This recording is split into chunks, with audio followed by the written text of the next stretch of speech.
Swords are probably one of the most recognizable things on Earth. You stick a sword in front of a baby, it's gonna be like, hey yo, that's a sword. Swords in games go together like John and Smith, especially when it comes to action and RPG titles. You can't take a single step without knocking over an entire closet full of them. But as true as it is that they're everywhere you look, it's still just as true that when a sword design is done right, it just hits so different. And if you've ever played a game, maybe, probably, definitely, you've got fond memories associated with swinging around these cool looking chunks of metal or plasma and thinking, yeah, this is therapy. Maybe you remember unlocking the coolest sword and just looking at it and thinking, damn, is Shoddy looking back? There's a lot of thought that goes into designing a cool sword, and there's a lot of thought that goes into making sure a sword isn't lame and boring like this, but cool like this.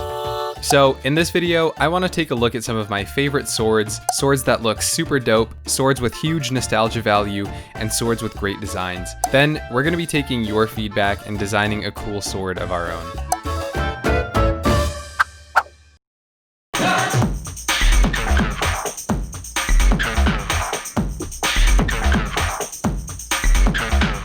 Big swords are one of my favorite kinds of swords in games. If it's a choice between the big sword and the little sword, I'm picking the sword that's the size of a grown adult, because if it doesn't have a 9 to 5, I don't want to swing it. The bigger and more impractical, the better. Guts' sword from Berserk is already one of my favorite swords because of how much I love Berserk, but one of my favorite big swords from games has to be the Buster Sword from Final Fantasy, because I mean, just look at this thing. It's so over the top and ridiculous, but that's what makes it so cool. One thing to keep in mind when we're talking about big swords in games is that this isn't the real world. I'm not playing Final Fantasy to feel the burning sting of realism.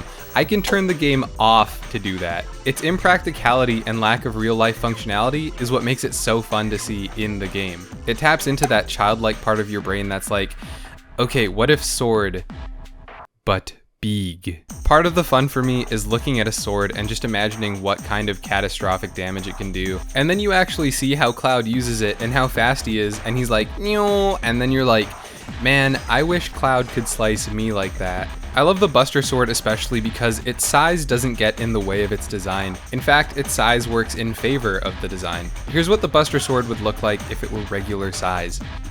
Without its size, it might as well just be a sharp ruler. It's gotta be big and over the top because Final Fantasy is big and over the top. But at the end of the day, you can still tell that it's a sword. This thing is sleek, it's sharp, it's simple, it's basically just a handle connected to a giant slab of metal, but that's why it's so effective. It's easy on the eyes, but still has enough details to stay interesting. The markings on the base of the blade pretty much mean nothing to me, but I don't care, it looks fresh as hell. The holes in the blade also add a little bit of subtle storytelling because, perhaps the holes must be filled with something important. This sword is super fun to use, it looks cool, and it makes a big statement.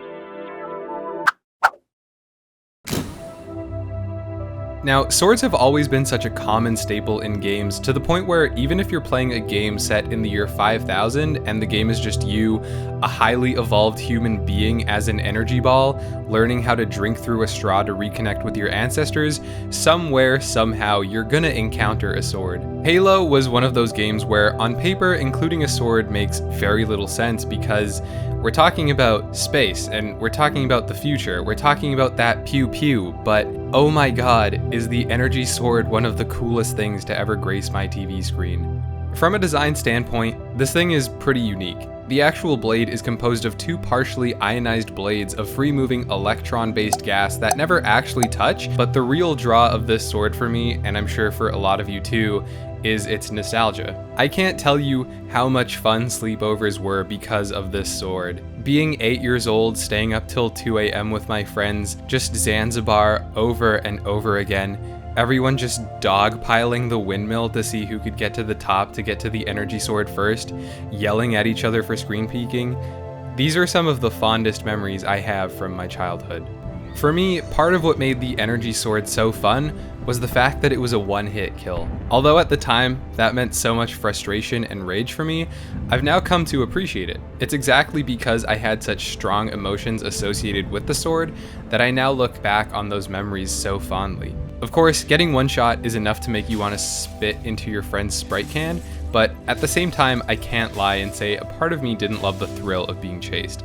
As cool as it looks, the energy sword is also very much a product of its time. If you could harness pure, unfiltered 2001 energy, I think it would be this sword, and I feel like a part of that early 2000s cheese lives on in its design. For many of us, a part of our childhood is always going to live on in the design of this sword, and that's what makes it so cool.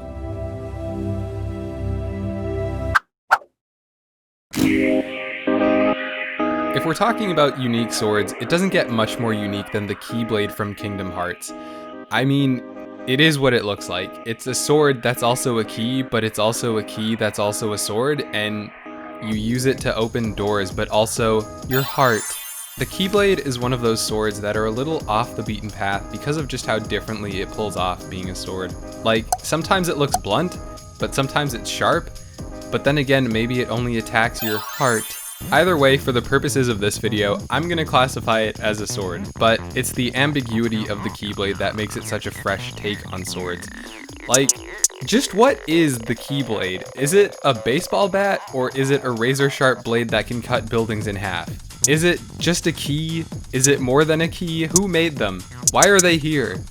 Where are the lock blades? On top of the mystery and intrigue, they look pretty dope, I'm not gonna lie. This would have been a very easy design to get wrong, but the team took a lot of care to make sure it has a lot of balance. It's got a very balanced size, its blade is very proportionate to the hilt and the guard.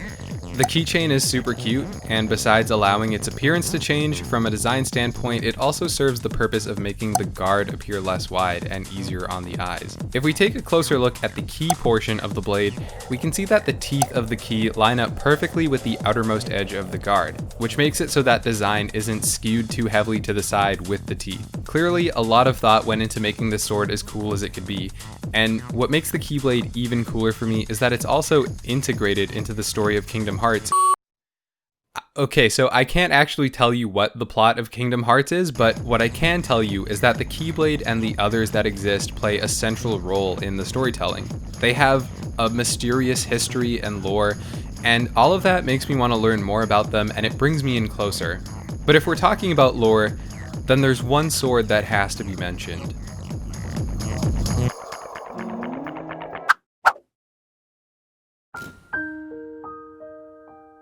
The Master Sword from the Legend of Zelda series is one of the coolest swords to ever be created. It's iconic. It is perhaps one of the most recognizable swords ever designed.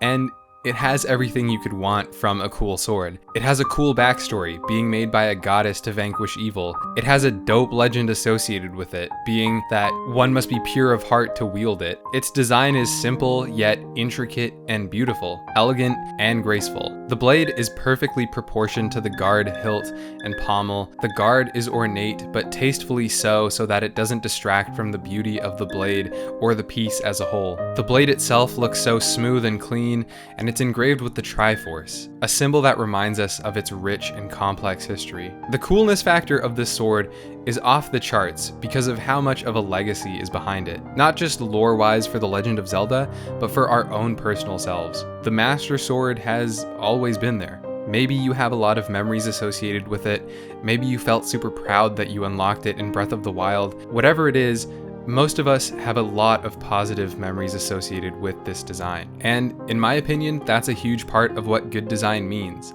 It's making something that you can look at and instantly recognizing it as something that means something to you, and something that sticks with you.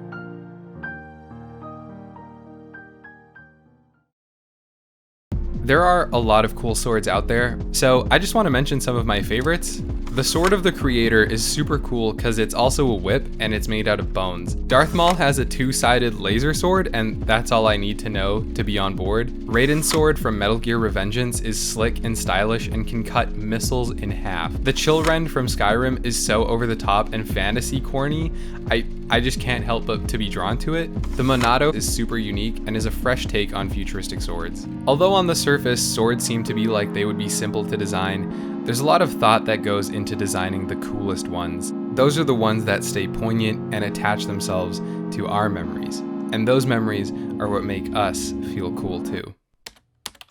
So I was really curious what you guys think makes a cool sword, so I asked on Twitter what you want from your swords. A lot of you guys said you like to see big swords, and I completely agree. The bigger the better, honestly, because if you're not bound by the laws of gravity, then I mean, just why not? Worn swords were also a popular answer, and that's true. If you can see the history of a sword on it, it really gets the imagination going. There were a lot of people that said they like to see their swords glow and that they like an aura permeating from it. I think when it's done tastefully, it definitely gives any sword a little bit of that extra oomph, but if it's overdone, I think it's a bit too much. A few people said they like engravings, which definitely adds a lot of cool detailing and can help fill in the gaps of the lore. Unique shapes and living elements were also something you guys like to see, and those are really great for adding unique touches. A few more unique answers were a ribbon you can tie on the sword's hilt, sunglasses, and holes. But all of your answers were very sharp. I hit up artist and designer Karina, and we came up with a list of some of the most popular answers. Then, Karina did an amazing job workshopping and designing a sword, and here it is. I think it looks super cool. I've linked her socials down below. She makes great art, and you should definitely check her out if that's something you're into. Thank you guys so much for watching, and I'll see you again soon.